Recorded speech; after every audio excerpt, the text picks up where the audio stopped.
Bismillahirrahmanirrahim. Donc au niveau de cette séance, on va essayer de traiter l'affectation du résultat. Chapitre, l'affectation du résultat. Donc l'affectation du résultat, c'est une opération importante, aussi bien pour la société que pour les associés. Pourquoi? Parce qu'elle permet d'abord de porter une partie des bénéfices en réserve, et donc de renforcer l'autofinancement de la société. Il permet aussi de rémunérer les actionnaires en contrepartie de leur action dans le capital social de la société. Je dois noter à ce niveau-là que lorsque je parle de l'affectation du résultat, là, le résultat, c'est un résultat bénéficiaire. Je m'explique. L'activité d'une société, au cours d'un exercice comptable, peut se traduire par la réalisation d'un résultat. Ce résultat peut être une perte, comme il peut être un bénéfice. Donc la société cherche à réaliser des bénéfices, mais elle peut parfois réaliser des pertes. Donc si le résultat est une perte, il doit être reporté aux exercices futurs, c'est-à-dire il doit être imputé au résultat de l'exercice futur. Si c'est un bénéfice, il doit être affecté, c'est-à-dire porté d'une partie en réserve et d'une partie en bénéfice. Donc au niveau de cette séance-là, on va d'abord présenter une démarche de l'affectation du résultat, surtout concernant les sociétés anonymes, et on doit aussi poser les enregistrements comptables de cette démarche d'affectation du résultat. Donc, la démarche de l'affectation du résultat. La démarche de l'affectation du résultat. Le résultat d'une société est réalisé à la fin d'un exercice comptable. Par exemple, l'exercice N. Donc là, on a l'exercice N.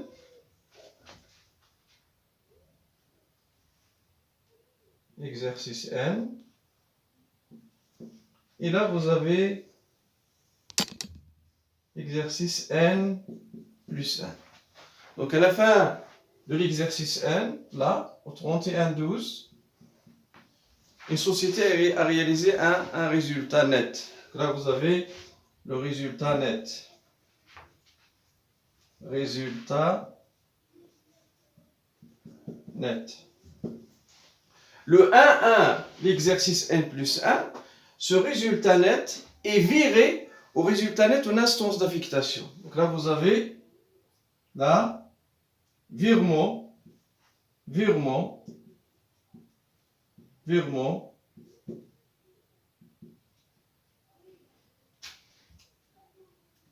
au résultat net en instance d'affectation.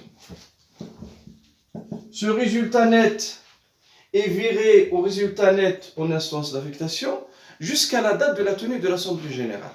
Et l'Assemblée générale doit se tenir 6 mois après la date de fin d'exercice. C'est-à-dire là, vous avez 31-12 exercice N, le mois 6, là,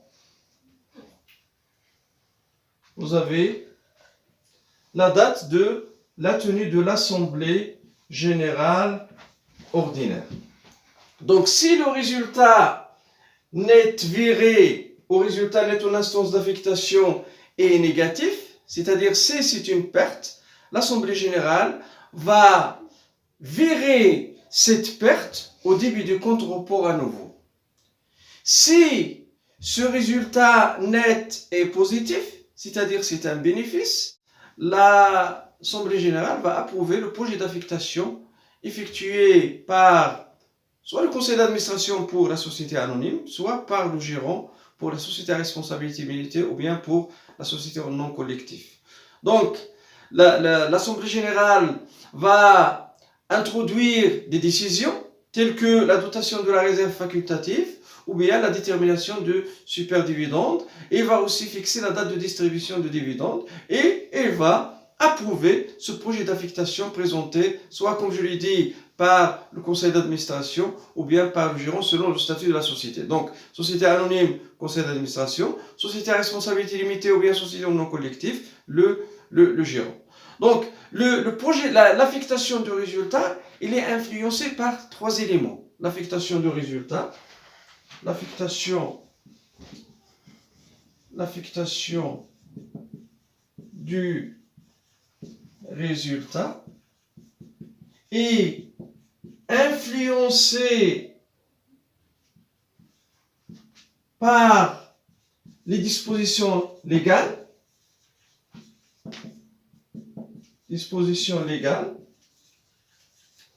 par les clauses statutaires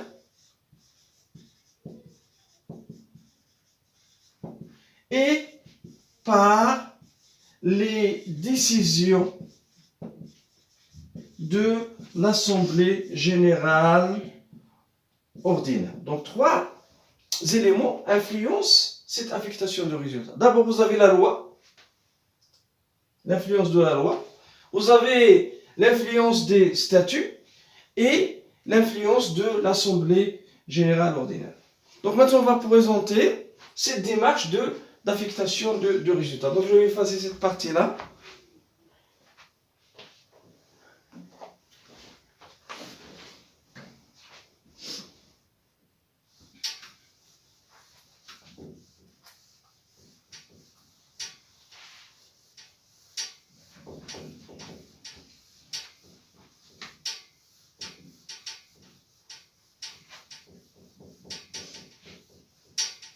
Donc là, vous avez affectation de résultat, affectation du résultat. Donc, puisqu'on parle de l'affectation de résultat, donc là, la société a réalisé un bénéfice. Là, vous avez bénéfice, entre parenthèses, bénéfice de l'exercice N. C'est le bénéfice qu'on a réalisé au 31/12 l'exercice N. Et là, on suppose que le capital social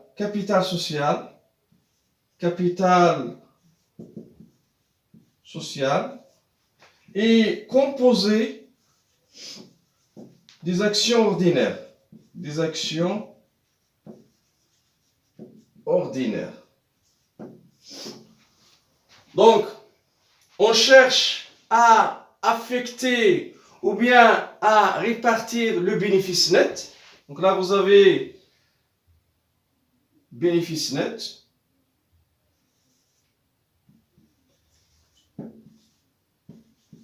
C'est un bénéfice net d'impôt. Avant toute répartition, bien avant toute affectation, on doit vérifier est-ce qu'on a un report à nouveau débiteur ou un report à nouveau créditeur. Donc le report à nouveau peut être débiteur comme il peut être créditeur. Donc le report à nouveau peut être débiteur comme il peut être créditeur. Donc là vous avez report à nouveau.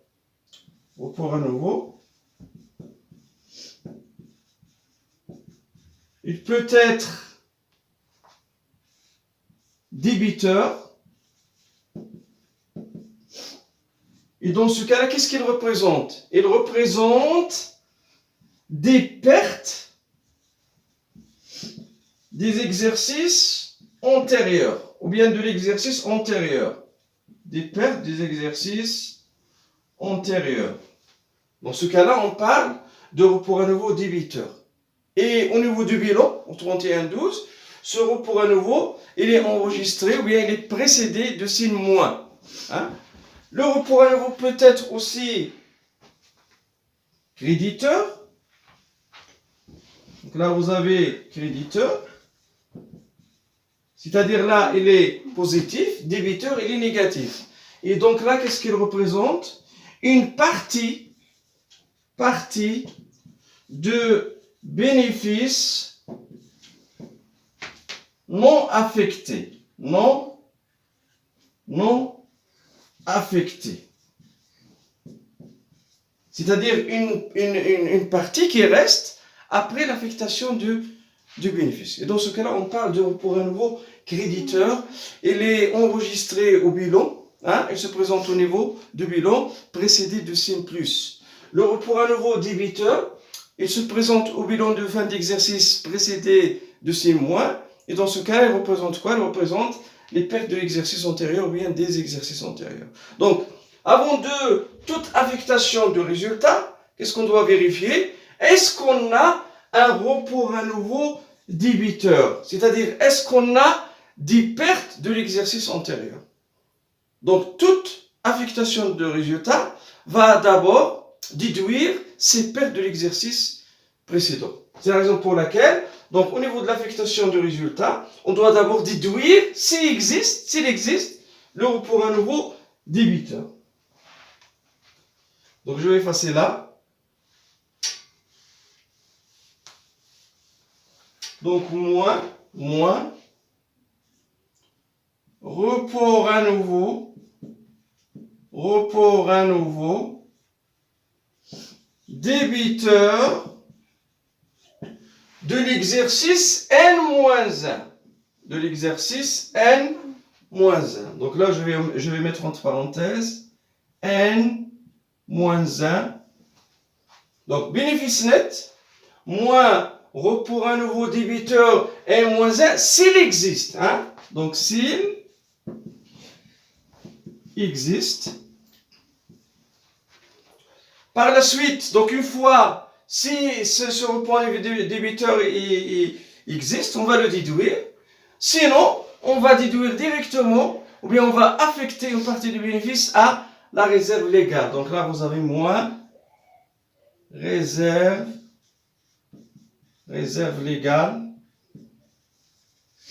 Donc c'est une réserve qui est imposée par la loi, qui stipule que il faut prélever de bénéfice net 5% à la limite de 10% de capital social. Donc là, vous avez 5%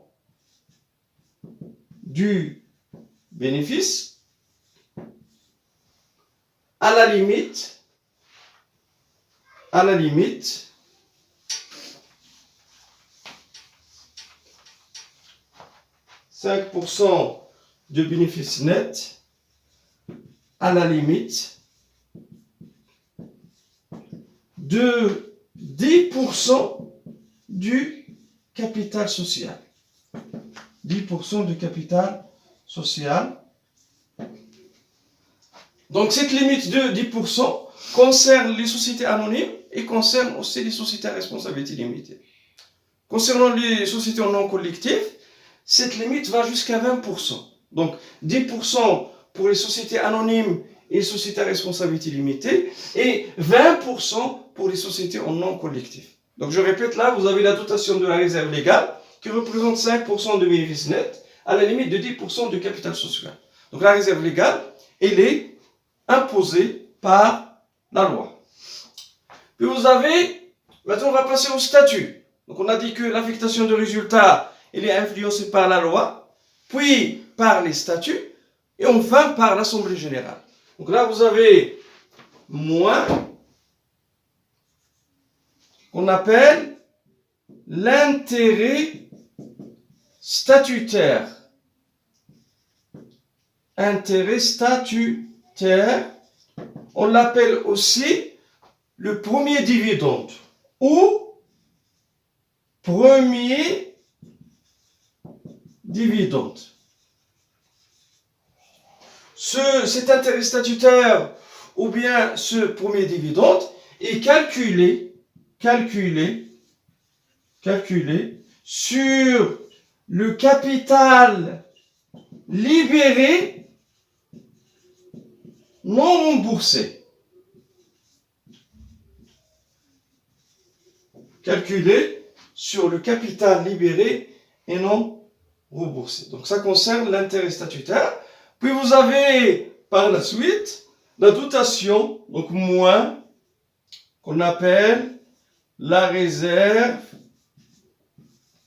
statutaire. La réserve statutaire, c'est une réserve fixée par, ou bien définie par les statuts. Les statuts peuvent prévoir le montant de cette réserve statutaire, ou bien la formule de calcul de cette réserve statutaire. Donc, les statuts de la société peuvent prévoir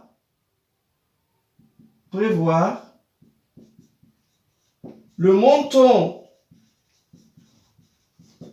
de la réserve statutaire ou la formule de calcul de cette réserve.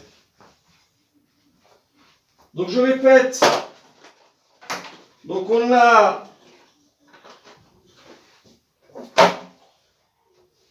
on cherche à affecter le bénéfice net. Donc d'abord, on va vérifier si on a un report à nouveau débiteur, on doit le déduire.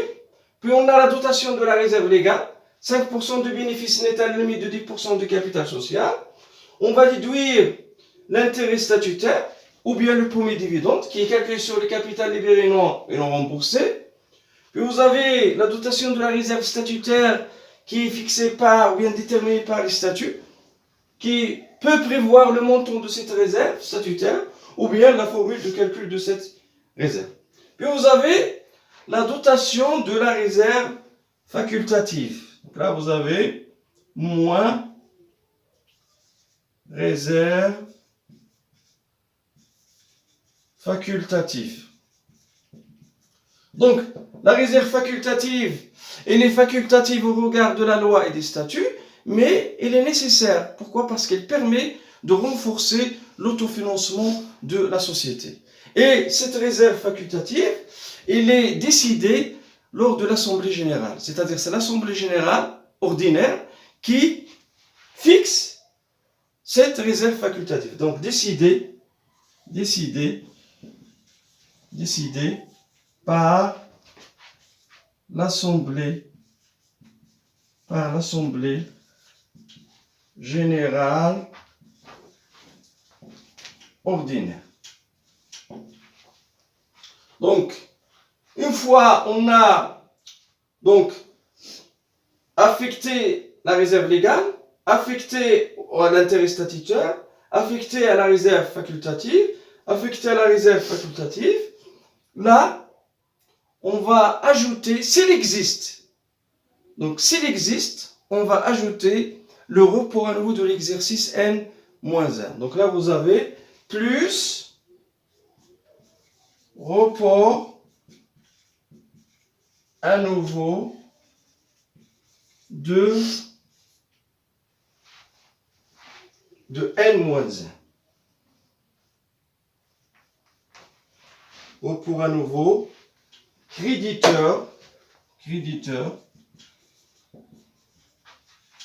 de N-1. Et là, donc on peut avoir pour une affectation soit un report à nouveau débiteur, c'est-à-dire si on a des pertes antérieures, ou bien un report à nouveau créditeur, c'est-à-dire s'il y a une partie du bénéfice de l'exercice antérieur qui n'est pas affectée et qui est imputée sur les exercices futurs. Donc là, je vais mettre un tiret là.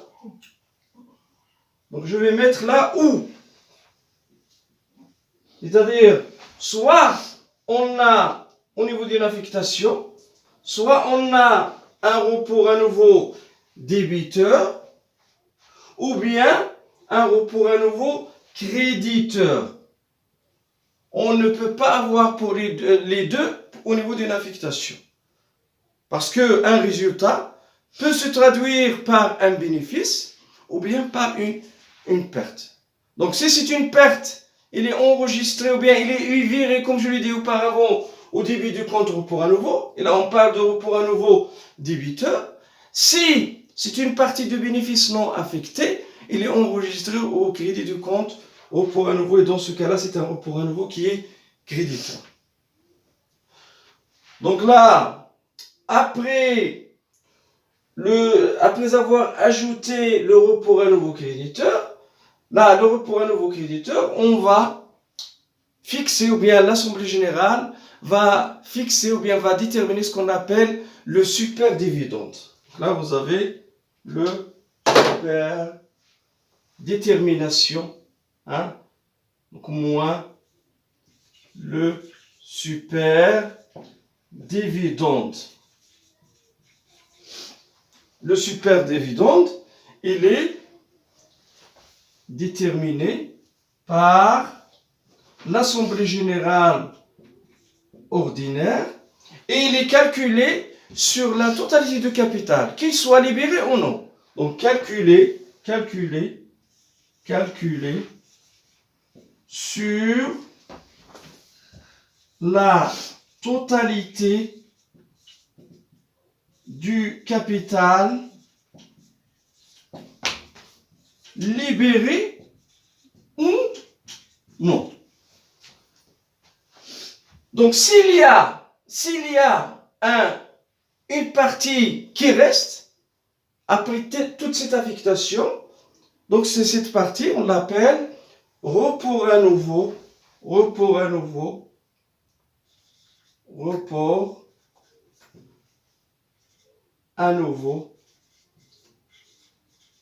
C'est le report à nouveau de l'exercice N, c'est-à-dire qui reste après l'affectation de résultat de l'exercice N. Donc report à nouveau de, entre parenthèses, je vais mettre là N. Donc ce report à nouveau peut être positif s'il y a quelque chose qui n'est pas affecté, un reliquat qui n'est pas affecté, ou bien nul. C'est-à-dire c'est tout le bénéfice a été affecté aux réserves et aux dividendes, avec le premier dividende et le super dividende. Donc, à partir de cette affectation, donc on va déduire, mais on va faire deux remarques. Donc là, vous avez, au niveau de bénéfice, vous avez deux parties. Une partie qui est affectée aux réserves, avec la réserve légale, 5% du bénéfice net à la limite de 10% du capital social, la réserve statutaire fixée par les statuts, et vous avez la réserve facultative décidée par l'Assemblée générale ordinaire. Deuxième remarque, la deuxième moitié, elle est portée comme rémunération aux actionnaires, qui est constituée de l'intérêt statutaire, ou bien le premier dividende, et le super dividende. Donc je vais effacer cette partie-là.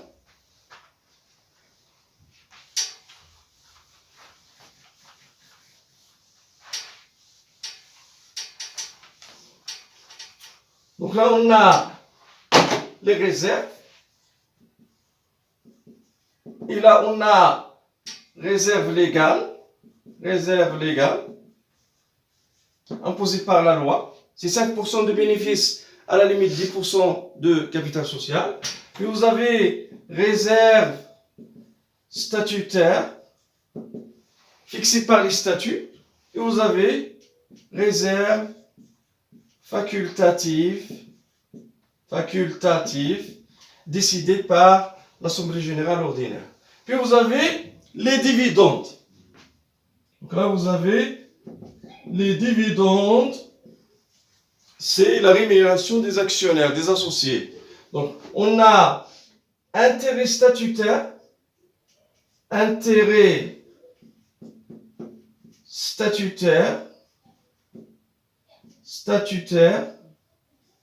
et on a le super, donc intérêt statutaire ou premier dividende, et on a le super dividende. Donc, le premier dividende plus le super dividende nous donne ce qu'on appelle le dividende global. Là, vous avez dividende global. Sur la base de ce dividende global, on va déduire une taxe qui est payée à l'État. Donc, la taxe sur le produit des actions, taxe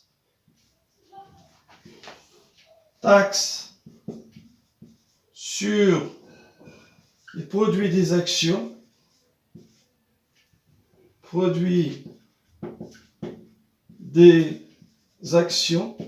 connu sous l'appellation TPA, qui est de 15%. 15% de dividendes. C'est-à-dire le montant de dividendes, on va le multiplier par 15% pour déduire la TPA. Donc là, vous avez l'affectation du résultat. Et comme on l'a dit, c'est un résultat. Là, on a fait l'affectation du résultat qui est bénéficiaire. Maintenant, on va passer à l'enregistrement comptable de cette affectation de résultat. Donc, je vais effacer le tableau.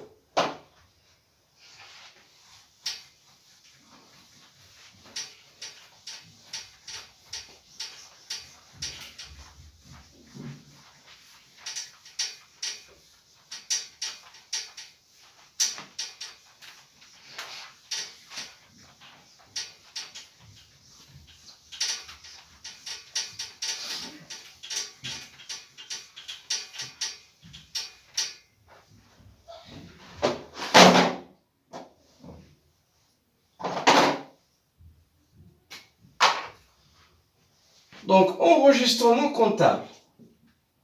Enregistrement comptable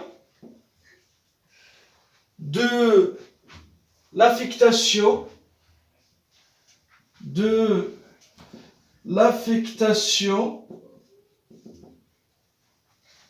du résultat. Et là, entre parenthèses, le résultat, c'est un bénéfice. Là, vous avez B, c'est un bénéfice. C'est-à-dire, on fait l'enregistrement comptable de l'affectation de ce bénéfice. Donc, au niveau de l'enregistrement comptable, on va retenir 3 dates. La première date, au 1, N plus 1. Donc là, comme vous l'avez vu dès le début, on est en train de faire l'affectation d'un résultat qu'on a réalisé ou bien que la société a réalisé à la fin de l'exercice N. Donc, au 1, l'exercice suivant, N plus 1, on a l'enregistrement comptable suivant. Donc, on débite. Donc, débiter 1, 9, 1. Résultat net de l'exercice. Net de l'exercice. Et crédité. Crédit 1, 8, 1. Résultat net. Résultat net. En instance d'affectation. En instance d'affectation. C'est-à-dire là, qu'est-ce qu'on a fait? On a viré le résultat réalisé par la société à la fin de l'exercice N au résultat net en instance d'affectation. Donc, on débite 1, 9, 1 résultat net de l'exercice et on crédite 1, 8, 1 résultat net en instance d'affectation. Donc là, vous avez virement au compte d'affectation. Donc, concernant la première date, c'est-à-dire le 1, N plus 1, l'exercice N plus 1. Puis vous avez, donc là je vais préciser là, que c'est un exercice. Donc exercice N plus 1. Donc là, comme je l'ai dit, on est en train de faire l'affectation d'un bénéfice réalisé pendant l'exercice N. À la fin de l'exercice N. Donc là, au 1, je répète, exercice N plus 1, on débite le 1, 9, 1 résultat net de l'exercice, et on crédite 1, 8, 1 résultat net en instance d'affectation. Donc ça concernant la première date. La deuxième date, c'est à la date de la tenue de l'Assemblée générale. Et cette date est fixée 6 mois après la date de la clôture de l'exercice, c'est-à-dire au niveau du mois 6. Donc, deuxième date, donc là la première date, deuxième date, ou par exemple, je vais prendre au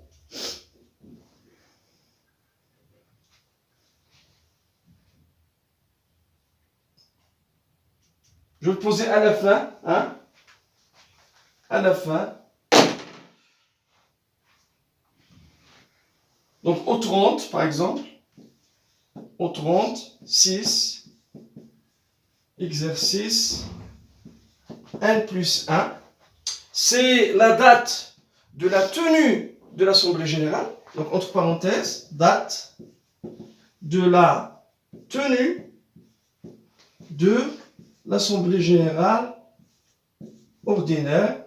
Et comme je l'ai dit au niveau de l'explication, à ce niveau-là, l'Assemblée générale a approuvé le projet d'affectation présenté par le conseil d'administration ou bien par le gérant. Donc là, on débite 1181, 1181, résultat net en instance d'affectation, en instance d'affectation. On débite aussi, s'il existe, on débite aussi 1161, report à nouveau, report à nouveau, créditeur,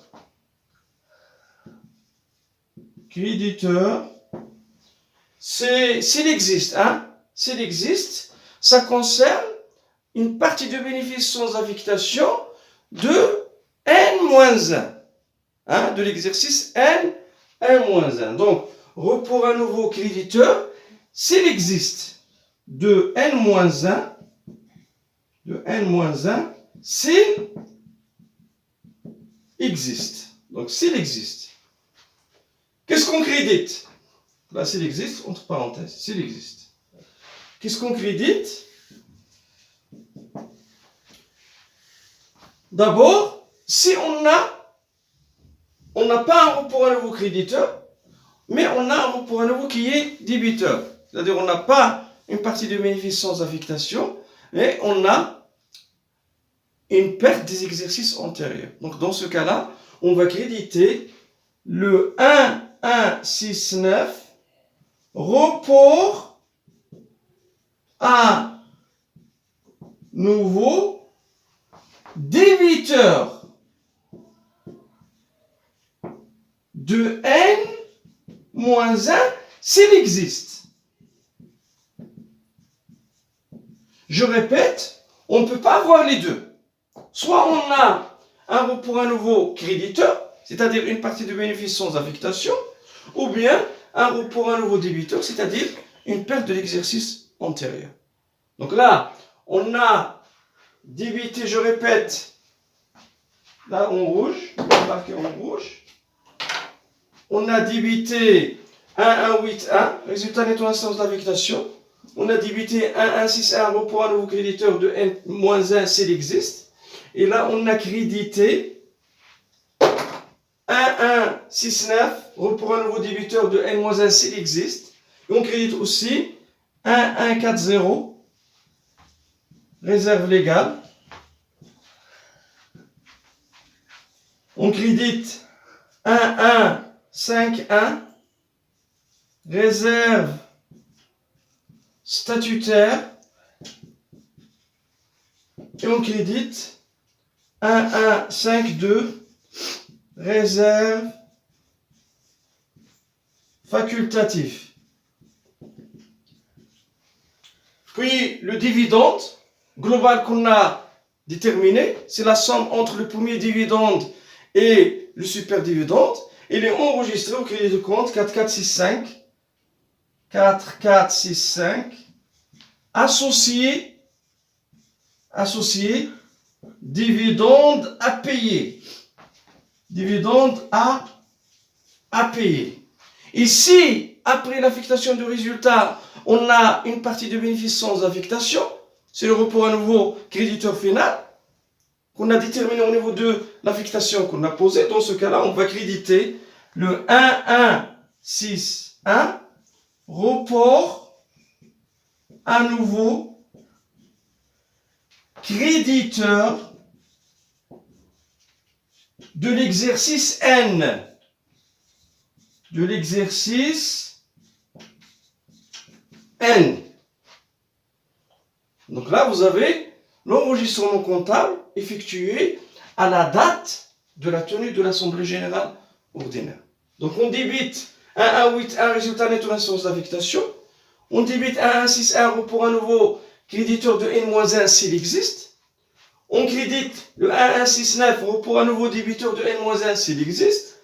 On crédite le 1140 réserve légale, 1151 réserve statutaire, 1152 réserve facultative, 4465 associé dividende à payer et 1161 report à un nouveau créditeur final de l'exercice N. Donc là, vous avez l'enregistrement comptable effectué pendant la deuxième date. Donc on a dit qu'au niveau de la comptabilisation de résultats, de l'affectation de résultats bénéficiaires, on a 3 dates. La première date, c'est le début de l'exercice N plus 1. Deuxième date, c'est la date de la tenue de l'Assemblée générale. On a dit que la date de l'Assemblée générale, c'est 6 mois après la date de la clôture de l'exercice. Et la troisième date, c'est la date de la distribution des dividendes. Donc cette date de la distribution des dividendes peut aller jusqu'à 9 mois de la date de la clôture de l'exercice. C'est-à-dire 3 mois après la date de la tenue de l'Assemblée générale ordinaire, si cette assemblée est tenue la fin du mois de mois 6. Donc troisième date, troisième enregistrement, je vais passer.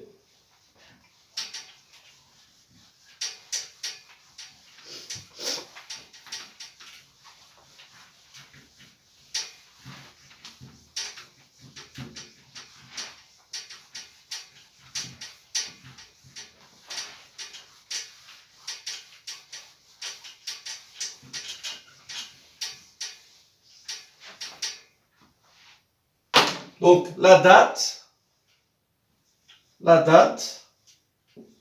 de la distribution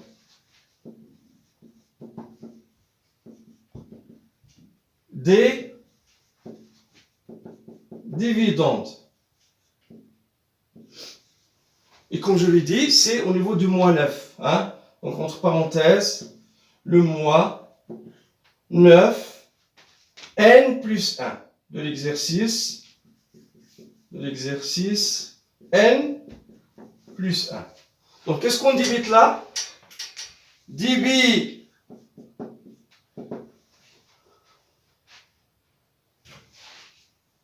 quatre 6, 5 pour annulation, associé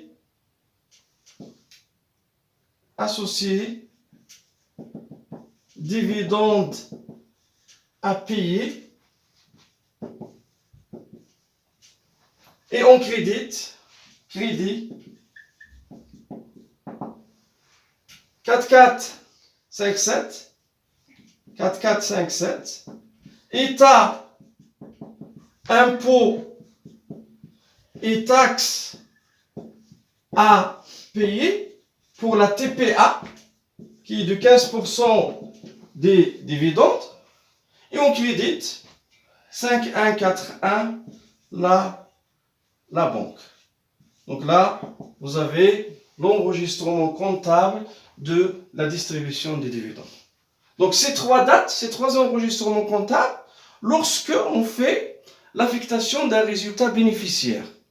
Maintenant, on doit poser l'enregistrement comptable de l'affectation ou bien du virement si on a réalisé une perte, comme je l'ai dit au début, c'est virement au repos à nouveau. Donc je vais effacer là.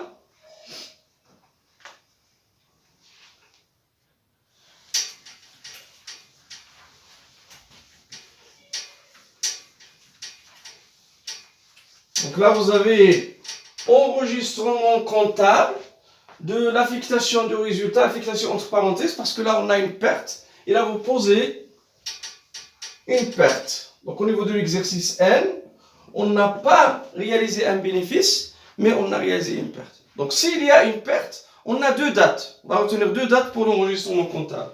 La première date, c'est au début de l'exercice suivant, c'est-à-dire au 1 N plus 1. Donc débit 1189 résultat net en instance d'affectation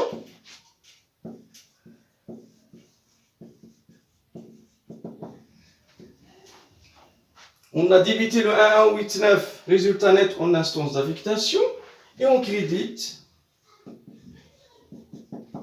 1199 résultat net de l'exercice. Donc ce 1199 représente un résultat de net de l'exercice, résultat net de l'exercice qui est débiteur, c'est-à-dire une perte de l'exercice. Et on a viré cette perte au début de compte 1189, résultat net en instance d'affectation qui est aussi débiteur. Donc ça concerne la première date. La deuxième date, c'est la date de la tenue de l'Assemblée générale, c'est-à-dire au moins 6. La date de la tenue de l'Assemblée générale ordinaire, donc au 30, 6, n plus 1.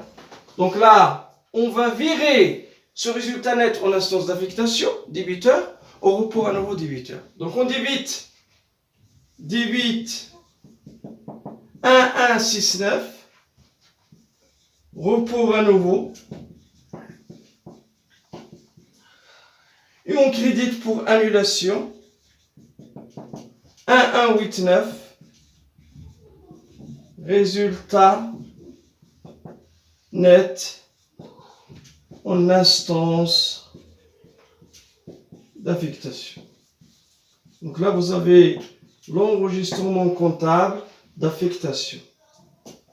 Donc là, vous avez l'enregistrement comptable si la société n'a pas réalisé un bénéfice, mais elle a réalisé une perte. Donc là, vous avez un résumé de cours concernant l'affectation du résultat. La séance prochaine, Inch'Allah, on va faire un exercice d'application. Je vous remercie. Salam alaikum wa rahmatullah.